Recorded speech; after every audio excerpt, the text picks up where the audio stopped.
কি বলে মক্কাতে থাকতে হবে না, আপনি যত তাড়াতাড়ি পারবেন আমাদের কুফা শহরে চলে আসেন। আপনি যদি চলে আসেন তবে আপনার হাতে হাত দিয়ে আমরা মুরিদ হব। এই করে করে 150 খানা চিঠি ইমাম হোসেনের হাতে।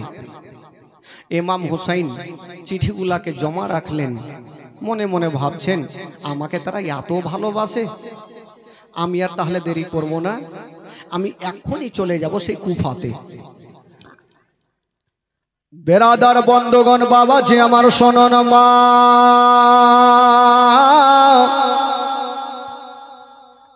ইমাম হোসেন যেমনই বাবা রওনা দিচ্ছেন কুফা শহরের দিকে, আহলিয়ারা এসে বাধা দিয়ে দিলেন, ওগো মা ফাতেমার বেটা হোসেন আপনি কোথায় যাবেন?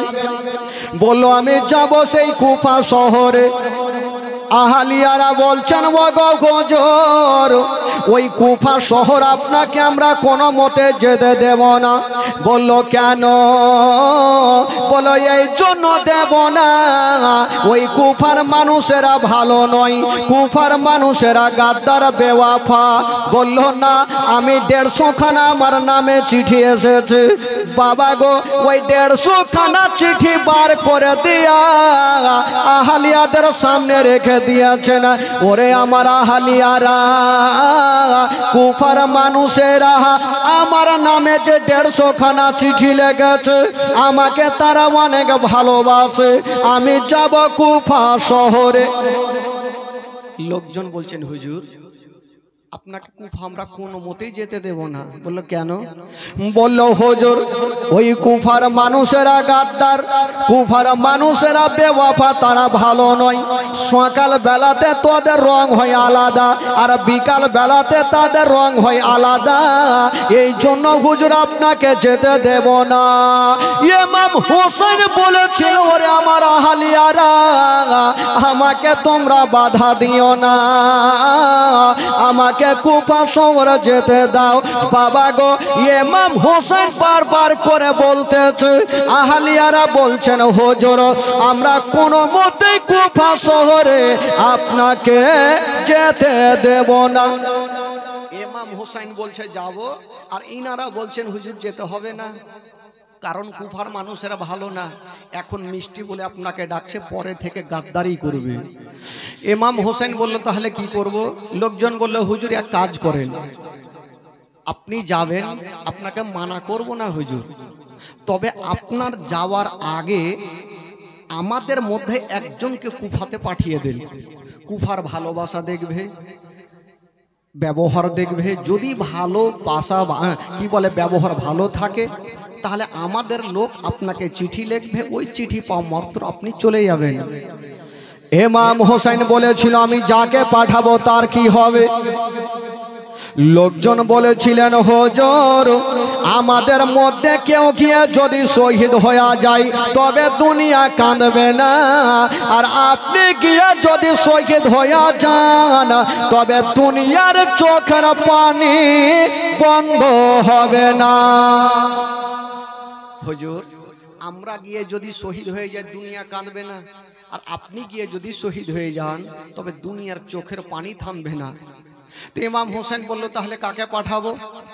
যেমন এই কথা বলতে না ইমাম হোসেনের একজন চাচাতো ভাই যার নাম হচ্ছে ইমামে মুসলিম, উনি হাত তুললেন, ভাইজান আমি যাব সে কুফাতে। ভাই মুসলিম তুমি যাবে? হ্যাঁ আমি যাব।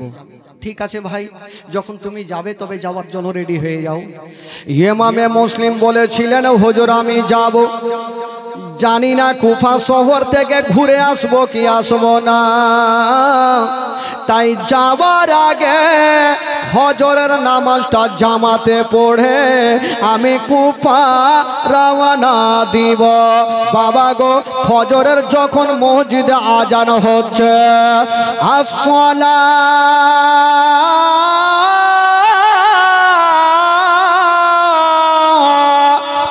খায়রুম মিনান নাওম,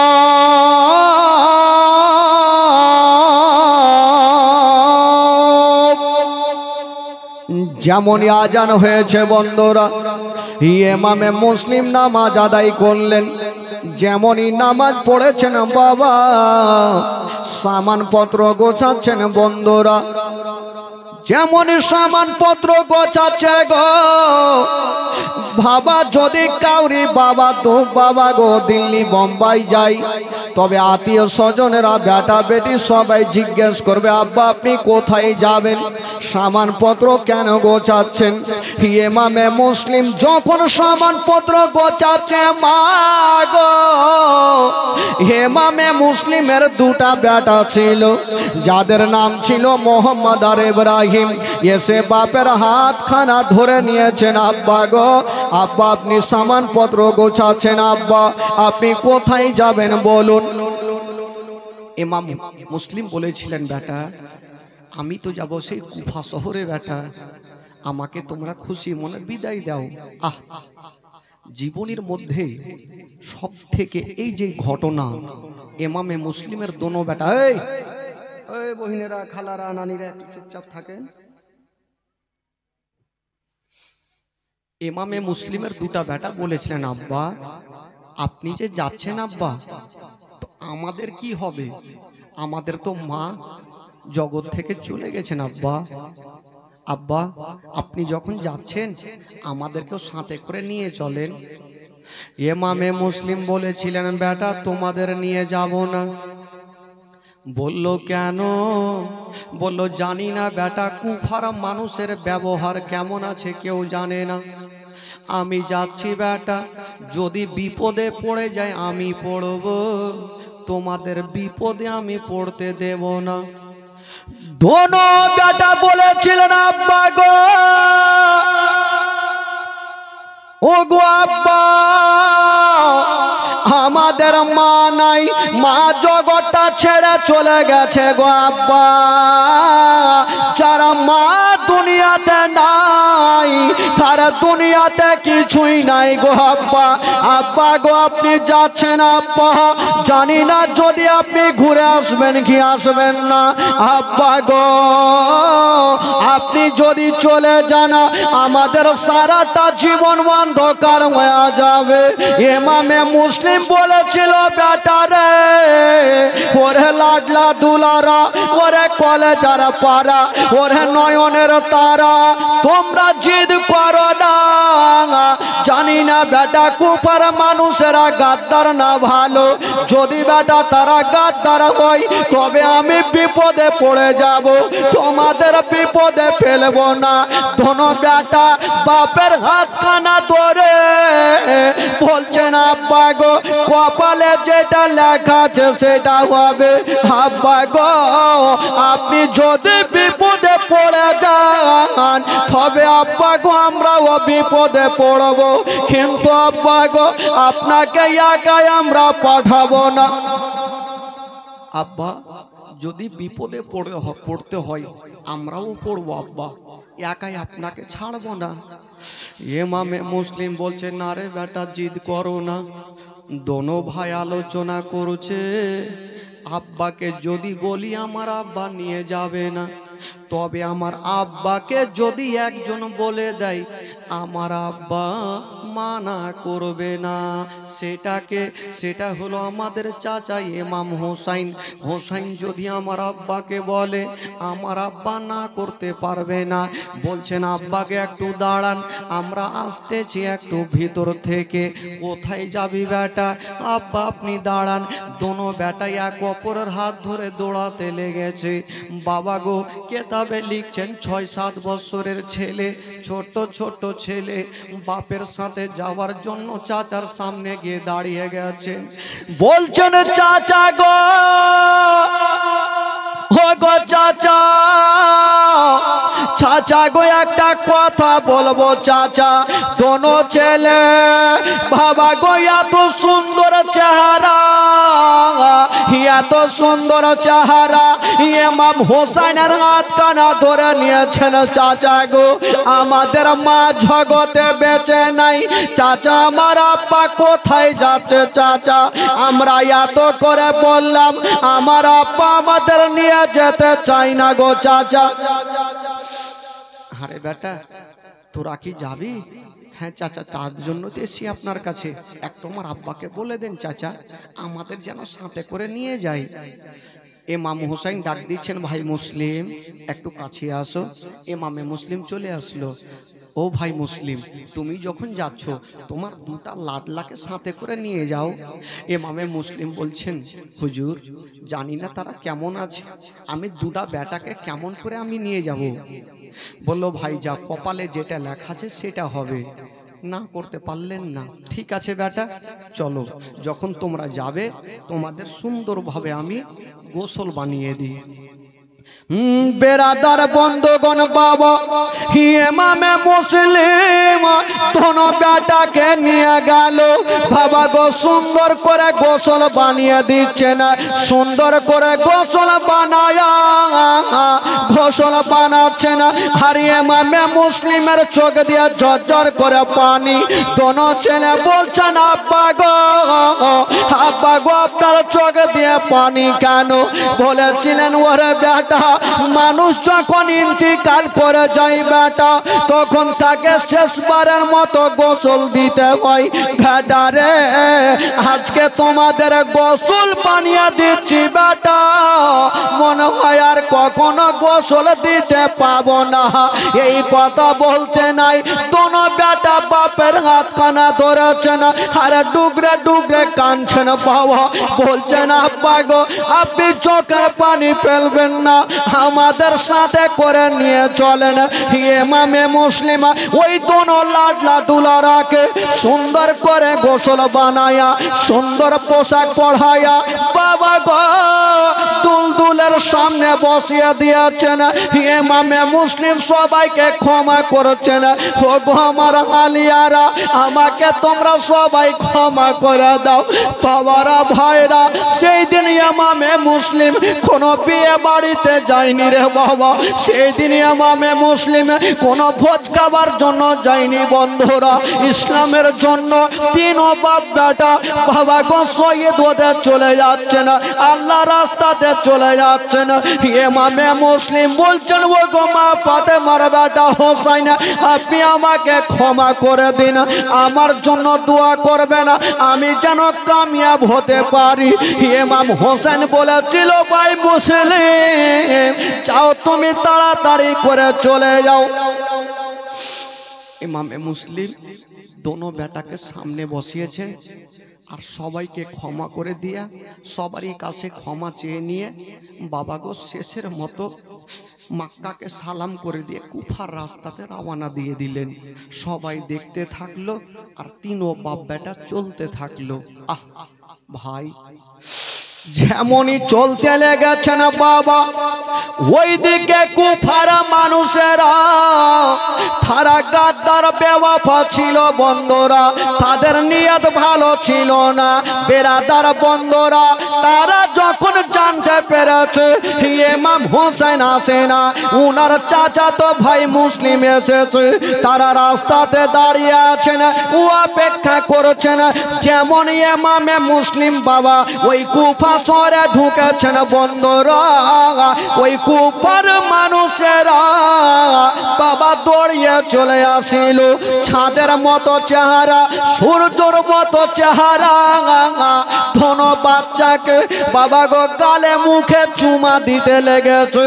বাবা গো গালে দিতে চুমা খেয়ে ধনো বেটাকে নিচে নামালো। আজকে তারা গালে মুখে চুমা খাচ্ছে গো, আর তারাই ওই দোনো বাচ্চার গলাতে ছোরা চালাবে। ইমামে মুসলিমকে স্বাগতম সালাম জানায়া বাবা গো হুজরা খানাতে নিয়ে গেল। বাবা দোনো বেটা থাকলো বাপের কাছে। ইমামে মুসলিম বাবা গো আসরের নামাজ পড়ার পরে 12,000 মানুষ ইমামে মুসলিমের হাতে হাত দিয়ে মুরিদ হয়ে গেল। যেমনই মুরিদ গলা বন্ধুরা, ইমামে মুসলিম ভাবছেন, আল্লাহ গো এই কুফার মানুষ গাদ্দার হতে পারে না, কুফার মানুষ পেয়াস কি বলে বেয়াদব বেওফা হতে পারে না। তারা আগে আগে যা খারাপ ছিল এখন ভালো হয়ে গেছে।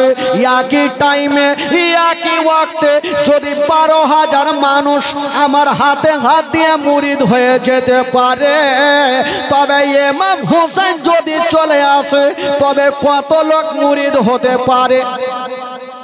ইমামে মুসলিমের সন্দেহটা দূর হয়ে গেল যে আগে যা তারা খারাপ ছিল এখন তারা ভালো হয়ে গেছে। সঙ্গে সঙ্গে ইমাম হোসেনকে একখানা চিঠি লিখলেন।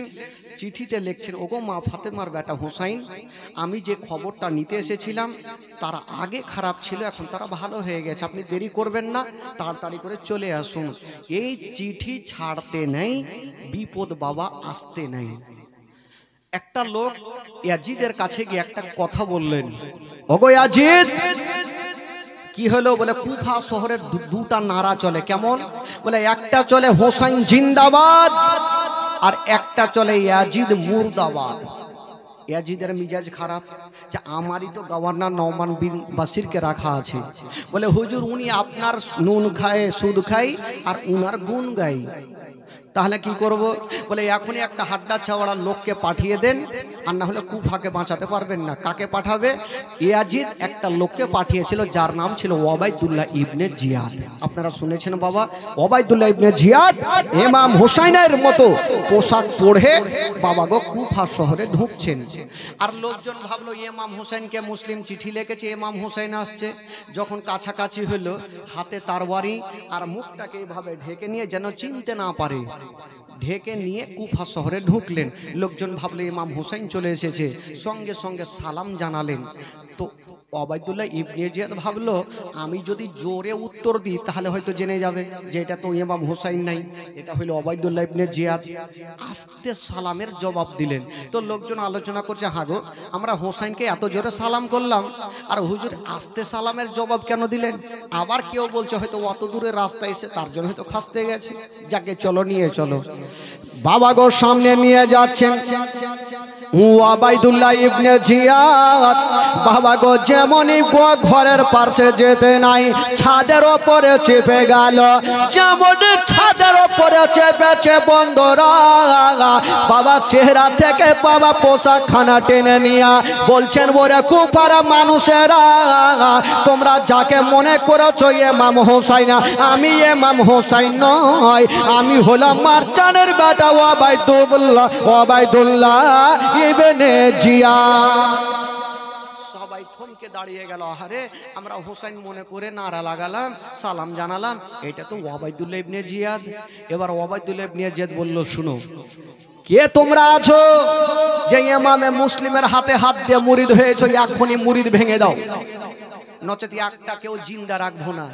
ওই যে 12,000 মানুষ একই টাইমে মুরিদ হয়েছিল, একটা একটা করে মুরিদকে ভাঙতে লাগলো। এবার ইমামে মুসলিম দেখছেন বিপদ আমার উপরে চলে আসতে পারে, তার দোনো বেটাকে কাজী সারহার বাড়িতে জমা রাখলেন। উনি একজন ভালো মানুষ, উনার বাড়িতে রাখলেন। হুজুর আমার দোনো বেটাকে রাখেন, যদি আমি বিপদে পড়ি, আমার দোনো বেটা যদি না পড়ে, তবে হুজুর যদি আমার কিছু হয়, আপনি দোনো বেটাকে একটু মদিনাতে পৌঁছে দিয়েন। কাজী সারহার কাছে থাকলো। আর ইমামে মুসলিম এক পা দুই পা করে হানির বাড়িতে বাবা পৌঁছে গেল। বেরাদার, এখানে অনেকগুলো ঘটনা আছে। এই ঘটনা এখানে যদি বলতে লাগে তো 2-3 দিন এমনি পার হয়ে যাবে। 4 দিনের জীবনী ভাই, আমি জীবনে আজকে 4 দিন জীবনী করিনি, হয় 3 দিন, না হলে 5 দিন, না হলে 7 দিন, না হলে 13 দিন। এখানে পেয়েছি 4 দিন। তো জানি না ভাই, ভাগ্য ভালো আছে ওই জন্য 4 দিন পেয়েছি। বেরাদার বন্ধুগণ, বাবাজি আমার, এবার হানির বাড়িতে ইমামে মুসলিম ওবায়দুল্লাহ ইবনে জিয়াদ এলান করলো, শুনো, ইমামে মুসলিম কোথায় আছে খুঁজে বার করো, তাকে জিন্দা রাখবো না। বাবা গো, এত করে খুঁজলো, কেউ পাচ্ছে না, কোথাও পাওয়া গেল না। তো একটা আইভি ঠিক করলো, সিআইডি যাকে বলে। ওই সিআইডি বললো, গো ওবায়দুল্লাহ ইবনে জিয়াদ, আমি ছাড়া ইমামে মুসলিমকে কেউ খুঁজে পাবে না, তবে আমাকে 3000 টাকা দিতে হবে। তখনকার বাজারে 3000 অনেক টাকা।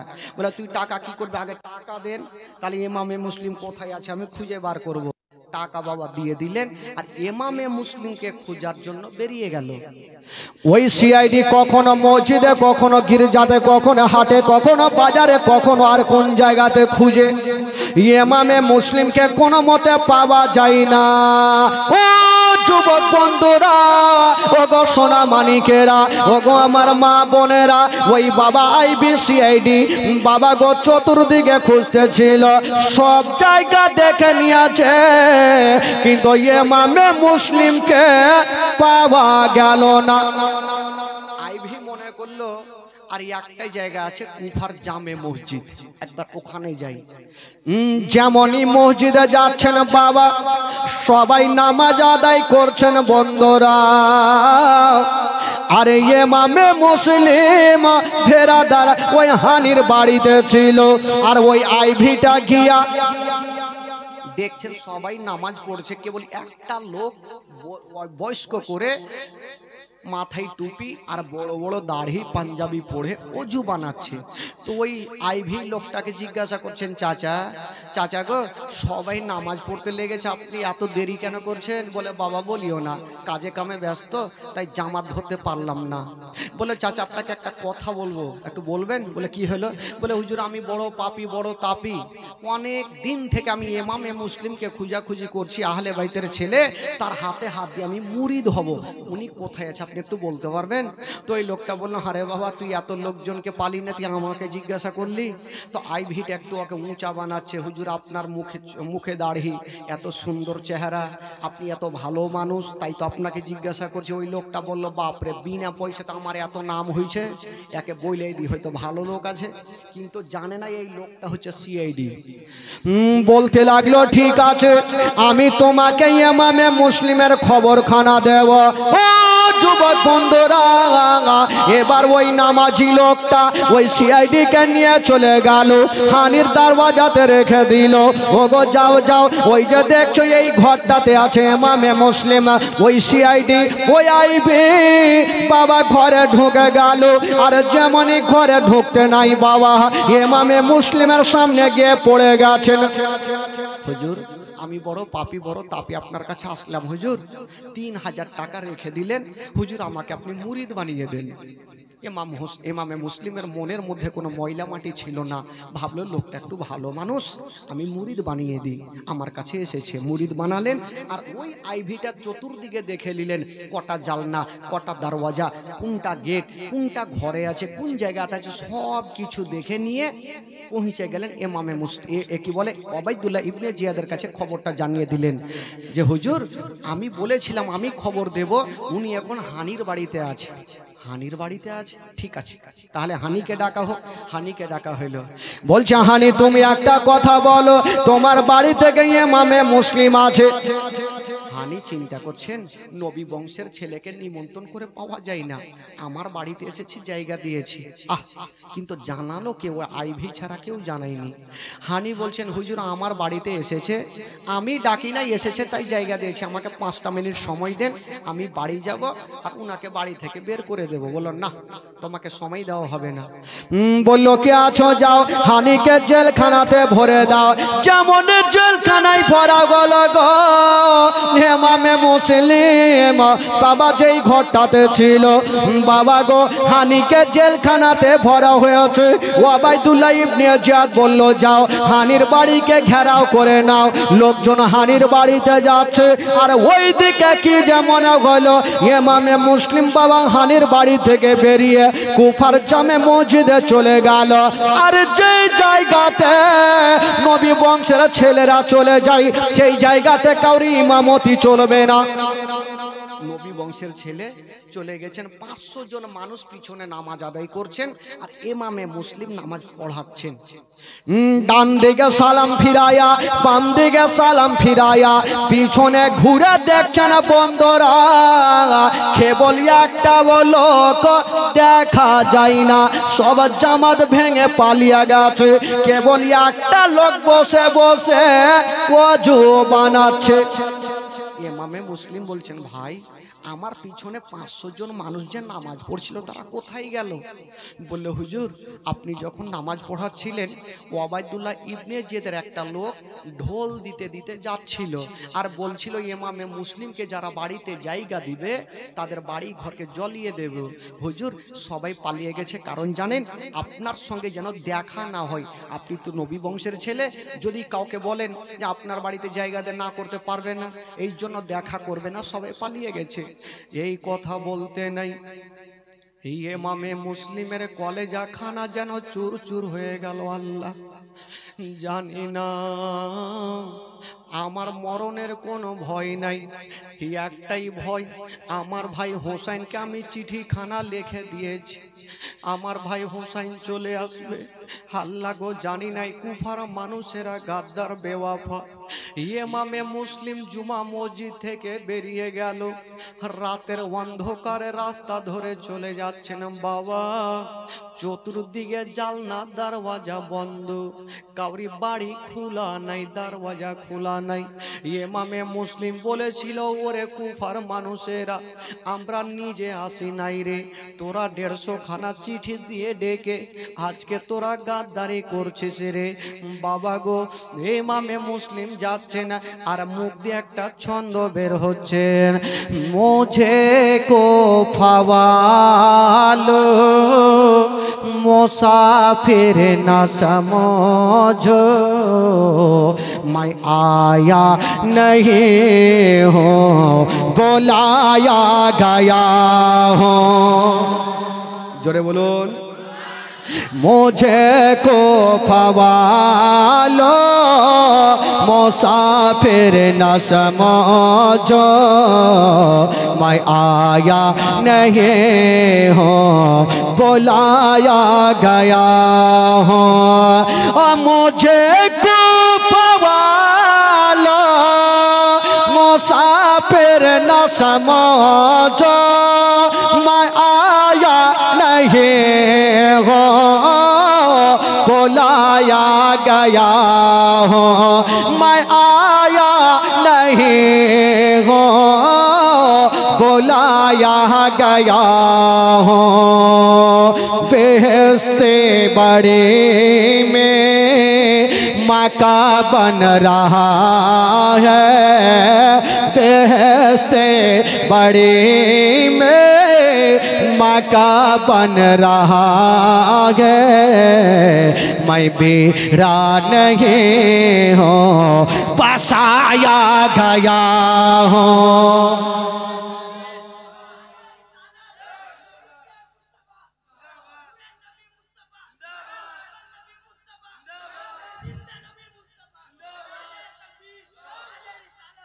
ओ बेहस्ते बड़ी में मका बन रहा हो, मैं बेड़ा नहीं हो बसाया गया हो, मैं बेड़ा नहीं हो बसाया गया हो।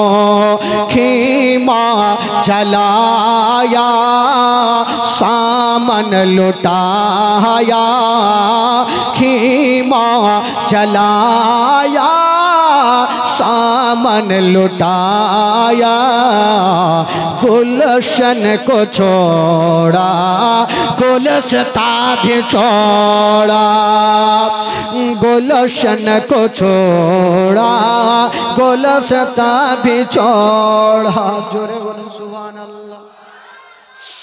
भाई आमार बाड़ी होच्छे रतुआ, যদি এই গ্রামে আমার কোনো দুশ্মন থাকে গো, সবাই যদি বাবা তরবারি ফারসা নিয়ে রেডি হয়ে থাকে, বলুন আমার দিলখানা কত কাঁদবে, কোথায় যাব। ইমামে মুসলিম বাবা গো রাস্তা ধরে চলে যাচ্ছেন, চোখ দিয়ে পানি থামে না। কেন কাঁদতে ছিল বাবা? মা গো শুনেন ঘটনা, শুনেন কলেজা খানা ফেটে যাবে মা। ইমামে মুসলিম নিজের জন্য কান্দে না, শুনু দুটা বেটার জন্য ডুগরে ডুগরে কাঁদছে। আল্লাহ, জানি না যদি আমার কিছু হয়ে যায় আমার দোনো কলেজার পাড়ার কি হবে, আমার দোনো বেটা কেমন করে মদিনায় যাবে। ইমামে মুসলিম কাঁদতে ছিল, রাতের অন্ধকারে কোন দিকে যাবে, কোনো জানলা দরওয়াজা খোলা নাই, লাইটটা পর্যন্ত বন্ধ করেছে, চতুর্দিকে দুশ্মনেরা ঘুরছে। ইমামে মুসলিম রাস্তার অন্ধকারে চলে যাচ্ছেন। বাবা চতুর্দিকে তাকিয়ে দেখছেন, মা কাউকে দেখা যায় না, কেবল দূরে তাকিয়ে দেখছেন বন্ধুরা একটা বাড়িতে একটা লালটন জ্বলতেছিল। ইমামে মুসলিম ভাবছেন, আল্লাহ আমি একবার ওই বাড়িটাই যাই দেখি, একটু যদি থাকার জায়গা পাই তবে রাতটা কাটিয়ে সকালবেলা আমি বেরিয়ে যাব। যেমনই যাচ্ছেন বন্ধুরা, যেই জায়গাতে লালটন জ্বলতেছিল সেইখান করে কোনো ছেলে ছিল না, কেবল একটা বয়স্ক মা বসে বসে রাস্তার দিকে দেখতেছিল।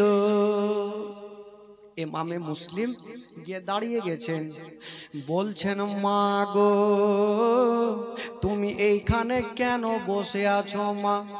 মা গো গোটা কুফা শহরে সবাই জানলা দরওয়াজা লাগিয়ে নিয়েছে, মা কেন তুমি বসে আছো? মা বলছেন, বেটা রে, আমার বেটা যার নাম রেখেছি বেলাল, ওই ইবনে জিয়াদের বাড়িতে চাকরি করে, প্রত্যেক দিন চলে আসে 7টাতে, আজকে 9টা হয়ে গেল বাড়ি আসে না। তার মা আমি যতক্ষণ পর্যন্ত আমার বেটা আসবে না আমার মনে শান্তি হবে না। বেটা আমি তার জন্য রাস্তাতে বসে বসে দেখছি। বেটা ইমামে মুসলিম কাঁদতে কাঁদতে বলছেন, মা গো আমি এসেছি তোমার কাছে, মা গো যদি পারো মা তবে আমাকে এক পিয়ালা পানি দিয়া দাও। হাই রে নবী বংশের ছেলে, বাবা গো বলছে মা এক পিয়ালা পানি দাও। ওই